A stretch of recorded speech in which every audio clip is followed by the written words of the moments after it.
Hi there, I'm John Green. Welcome to my salon. Hey there, conjoined twins. This is Mental Floss, and today I'm going to share with you 50 facts about the 50 American states. And I promise you, there is at least one interesting fact about every state in the Union, even New Jersey. By the way, a professor of New Jersey geography recently emailed me to criticize me for my long-standing anti-New Jersey bias. And I have a message for her. I'm sorry, and I was wrong. I mean, I went to high school in a place that's often maligned. In fact, let's start there and just go in alphabetical order.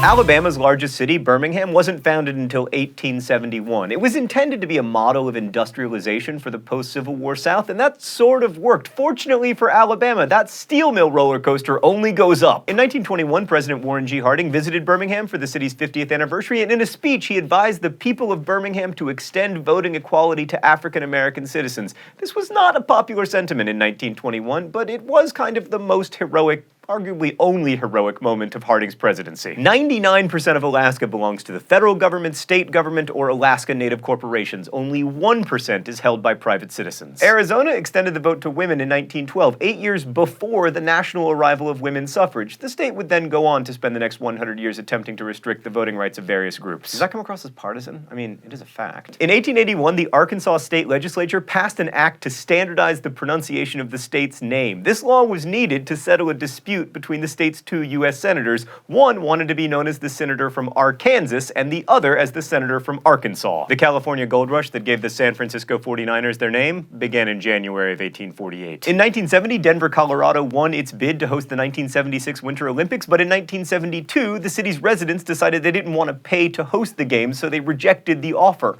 Salt Lake City then offered to take up the now homeless Winter Olympics, but they ended up in Innsbruck, Austria. Connecticut didn't bother to write a state constitution until 1818, and so until then, they operated under the Royal Charter of 1662, which did not provide for the separation of church and state, meaning that Connecticut retained the Church of England as its official religious body for 19 years after the U.S. Constitution went into effect. Delaware was involved in a border dispute with Pennsylvania and Maryland that began in 1681. The big surprise there is that Delaware borders Pennsylvania? Anyway, in a 1753 attempt to resolve the dispute over about 1 square mile of land, the colonies involved hired Charles Mason and Jeremiah Dixon to survey the area. The border they drew was called the Mason-Dixon line. It failed to resolve the dispute, incidentally, but it did become important in U.S. history. Although Florida is called the Sunshine State, it actually has more lightning strikes than any other state. In 2010, Georgia tried to seize territory from Tennessee, claiming the border had been incorrectly drawn in 1818, but Tennessee replied by saying, "Georgia, it's 2010. Is that really your biggest problem?" Sanford B. Dole was instrumental in wresting control of Hawaii from Hawaiians, and in Hawaiian, Spanish moss is called umi umi o dole, or dole's beard. Idaho potatoes are not native to Idaho. They are an invasive species, and a delicious one. In 1839, Joseph Smith Jr., the founder of the Church of Jesus Christ of Latter-day Saints, was murdered by an angry mob in Nauvoo, Illinois. As for my adopted home state of Indiana, no one actually knows what Hoosier means. Stop asking. Britt, Iowa is home to the annual National Hobo Convention. Don't call these hobos tramps, though. Hobos think of themselves as migrant workers. Tramps are just transient beggars who don't work, and bums are sedentary non-workers who are too lazy even to travel, at least according to hobos. Kansas is the only state with a successful recording career. In the 1970s, the state had several hit singles, including Carry On My Wayward Son and Dust in the Wind. What? Those weren't recorded by the actual state of Kansas? All right, how about this? The 2005 movie adaptation of In Cold Blood was mainly shot in Manitoba, Canada, presumably because Kansas was too boring to carry a movie. Manitoba, on the other hand, non-stop party. Kentucky is home to the world's largest cave system in Mammoth Cave National Park, and also the world's largest baseball bat. Louisiana ranks 49th in the American State Litter Scorecard. Only Kentucky has more roadside littering, but most of it just washes into that big-ass cave, so nobody really minds much. Maine is the only state with a one-syllable name. I can see you thinking about it, but it's true. Utah, fewer letters, more syllables. Maryland's official state sport is jousting. Massachusetts is home to the New England Candy Company, maker of that uniquely disgusting confection, the Necco wafer. The pink one is supposed to be clove-flavored.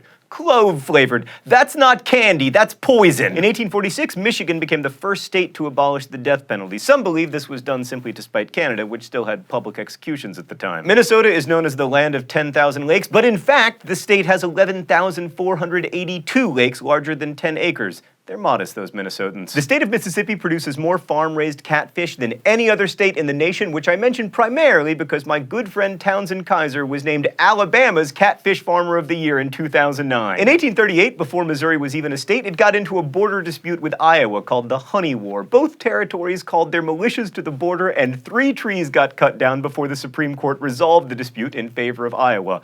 It was the least fatal war in American history. Montana's Roe River is known as the shortest river in the world at just 201 feet, but this has been disputed by the people of Oregon, who also claim to have the world's shortest river. Nebraska's state government is weird. First off, it's the only state with a unicameral legislature. Also, it is nonpartisan. Members of the legislature are elected without a party affiliation and are supposed to operate in a nonpartisan way. Reno, Nevada is west of Los Angeles, California. I know, right? New Hampshire immortalized the famous cliff known as the Old Man of the Mountain by submitting it as the state's design for the 50 states quarters issued by the U.S. Mint. The Old Man of the Mountain promptly fell off the mountain in 2003, leaving the state looking like a bunch of liars who made the thing up just to put it on a quarter. The phonograph, the movie projector, the drive-in theater, and baseball were all invented in the underrated state of New Jersey. Santa Fe, New Mexico is the highest state capital in the U.S. with an elevation of 7,260 feet. The New York Post was founded in 1801 by Alexander Hamilton, and for much of its history, it was a serious newspaper. It didn't become a tasteless sham until Rupert Murdoch acquired it in 1976. North Carolina is the nation's largest producer of sweet potatoes. North Dakota tried to drop the North from its name twice in 1947 and 1989. The legislature rejected bids to change the state's name to Dakota, presumably to make South Dakotans feel like copycats. Akron, Ohio introduced the first police car in 1899. The Oklahoma State Capitol building has a working oil derrick on its grounds, which is surprising because Oklahoma has protested the Keystone XL pipeline. You cannot pump your own gas in Oregon, or New Jersey for that matter. State College Pennsylvania High School was the first to offer driver's education to teenagers. Rhode Island rejected the 18th Amendment in 1919. That was the amendment that forbid me from reading my favorite book,